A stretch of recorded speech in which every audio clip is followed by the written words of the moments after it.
Alright, let's go. Naubos yung sugar sa katawan. We are the yellow team. Who's got the power?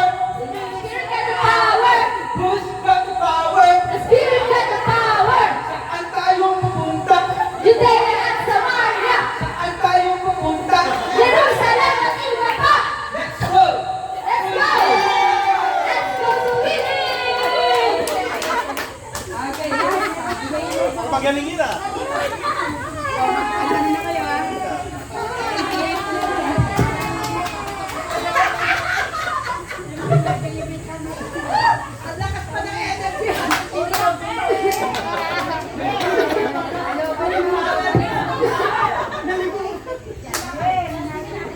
Since malakas pa ang gala, mamaya na sila kakain ulit.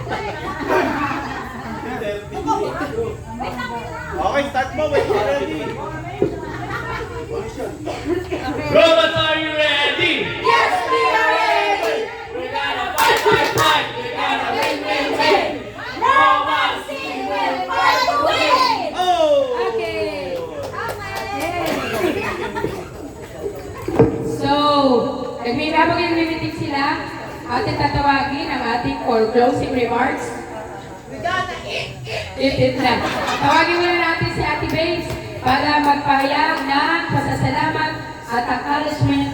Ay, si Pastor ang opening, ikaw closing remarks. Ginawa school no? First time after so many years. Roderick, nagsasabi siya, Ate Babes, tagal na nito baka hanggas pa tayo you remember, no? So, salamat, may ganito tayo ngayon, although, konti pa lang tayo, on our next meeting, Marami na yun. Church na. marami na yan. Mula na. Church-wide po next. Talaga, Church-wide. may nag-umpisa, Nasimula. at pag nakita nila yan, may inspire din sila. Amen. Mag-isa. Ang purpose ng ating fellowship na ito is for unity. Yun, amen. Kailangan talaga yun, kailangan natin para masuportahan ng church, ng ating pastor, Yes. sa kanyang pangunguna, and all for the glorification of God. Amen. So, salamat sa inyo, salamat na you took time to come here, Amen. na talagang naghanda kayo ng napakaagang paghahanda. Apo, Salamat, sila po. salamat sa inyo. Yung mga malalayo, nakarating din. Salamat.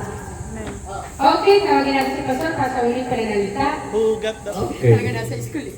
So, nakakatuwa nga ang church natin na yung pag-ilos ng Diyos. Lahat tayo ay nakikiisa sa programa. At kanina nga sabi ko kay